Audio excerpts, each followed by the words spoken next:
All right, I think that's on. Yes, there it is, counting up. Hello, Moon. I have been very weak on our project, and I've already apologized too many times, so you probably don't want to hear it. But I want to confess something that really not too long after I got you interested, I sort of lost confidence in my own project. But now that I've seen the work that you've already produced,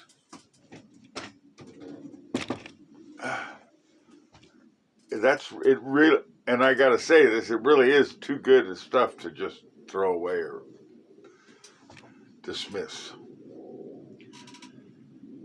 And so I originally thought I was gonna do a tour, like a little visible digital tour. But to be honest, that already exists in our library, and I probably wouldn't have been that good at it anyway. But I've thought of a new angle, and that's to talk about the man, Leonard Knight.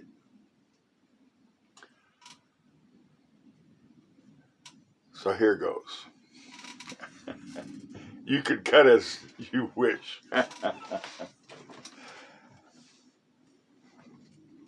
You know, I don't remember the dates, but the rough sequence matters. So Leonard Knight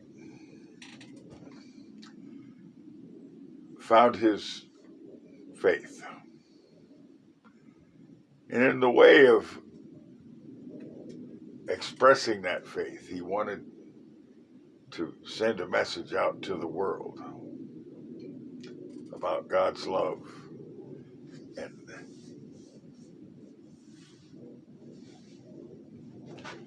well, somewhere he got the idea of a hot air balloon.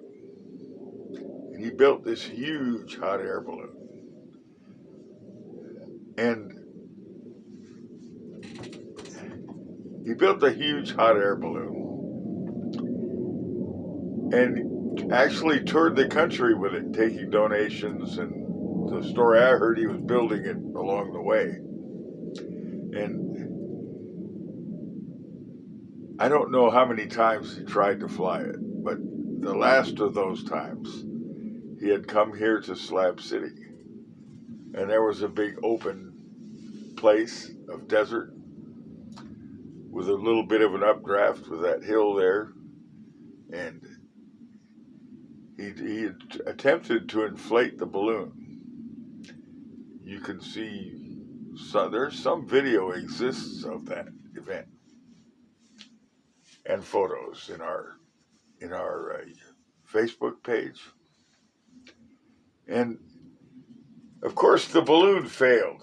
It had been too long building out in the weather, and so it fell apart when he tried to inflate it. It never could fly. And somehow Leonard took that failure to try the next thing. And again, the story goes that he built a little mountain, a little sculpture to show his place and his faith. And from there, he moved on to building a big one. And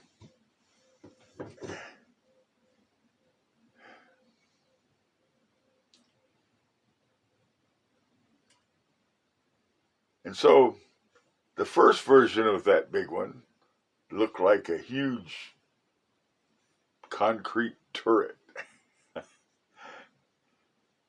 but with the words of God's love and faith on there. And it fell down, as things will. But that first one, you can find pictures of that too. And again, he didn't accept defeat. And again, he built this thing in a whole new shape and form. using the rubble of the old one. Well, then we'll move forward. That was in 1984 when he started that. And my view of the story comes in 1998 when I first came to Slab City. And of course, the gateway, the entrance to Slab City, is dominated by Salvation Mountain and its color and its immensity and its declared faith. And it was a marvel in and of itself, but I was trying to recover my own life at the time, so I didn't think that much about it. But along the way, as I was working odd jobs, I was the trash man, the water man, the dig your shithole man, whatever I could do. And occasionally, I discovered that Leonard would hire folks, $10 an hour to do some work. But you had to go there at 6 o'clock in the morning. Well, that's how I got the job, of course, because I was the only guy showing up at 6 o'clock in the morning. And of course, when I got there, he had already been working since 4 or something like that. And sure enough, he put me to work hauling buckets of mud up the mountain. It was a pretty good. That old man was a strong old guy, because it was a chore for me being considerably younger than him. I guess I was 50 something then.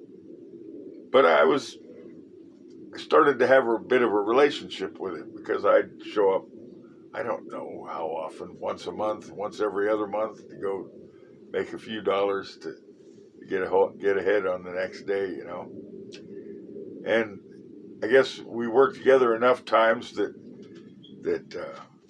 one time I looked up and I said, "Leonard, that wall's leaning over. If we don't do something, it's going to cave in." And I don't know how it was that he happened to listen to me, but he did.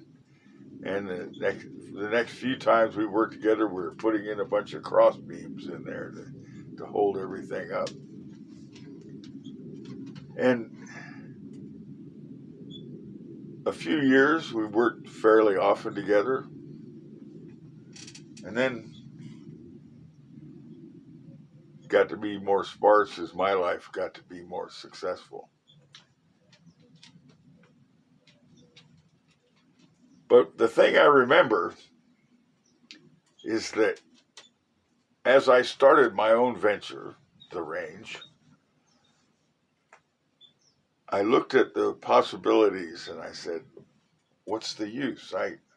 If I build this thing, they're just going to sweep me away and it'll be like it never happened. But then my consciousness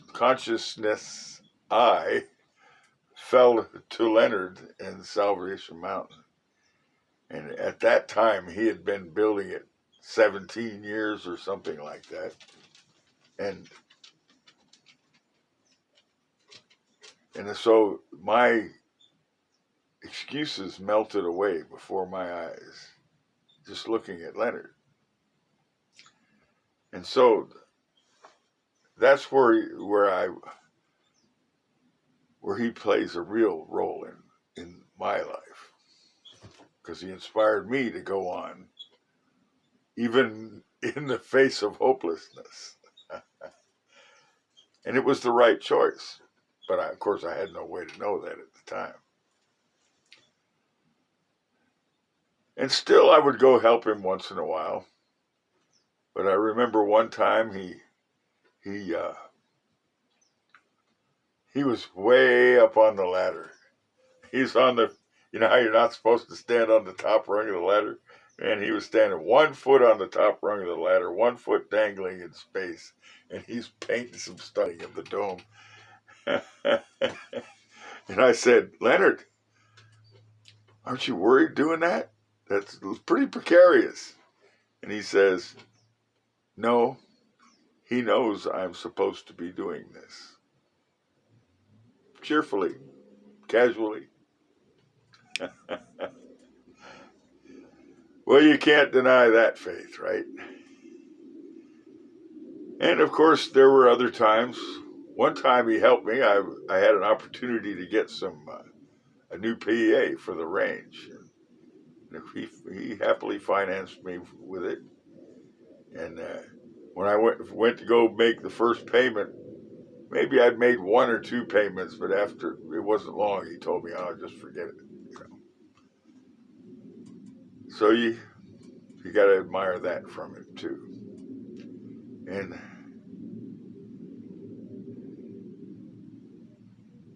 all the time he kept building, rolling those hay bales up stair steps.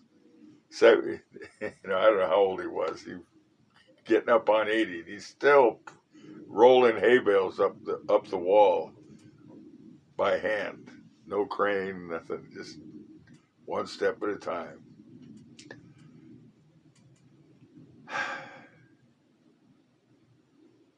Where was I going there? You can edit out all the weird parts, of course.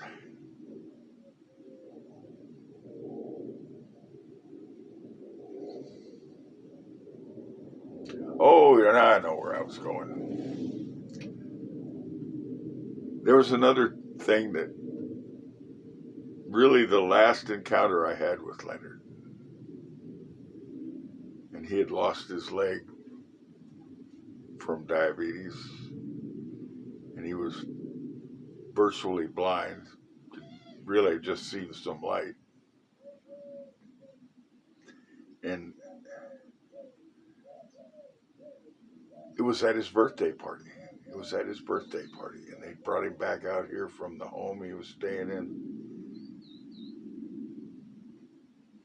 And it broke my heart because I was the last person he recognized. And I had always struck my heart that I was the last one he could actually recognize, whether my voice or size or hair or whatever.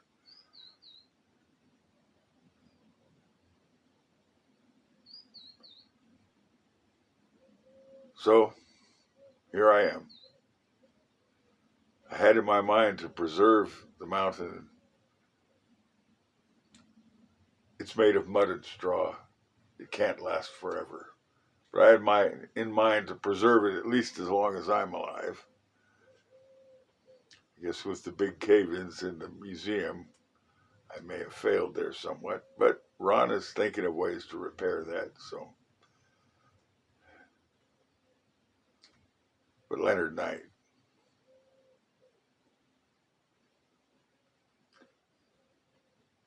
a man of vision. Some might have thought he was what they used to call simple, but he was just so focused on his one vision and purpose that if you addressed him on other subjects, he might seem that way. But he was clear and present in the way of his own mission.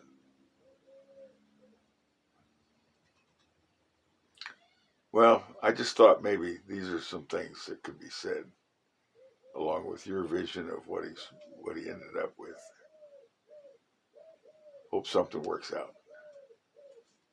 Have a good day, and sorry I took so long to get my shit together.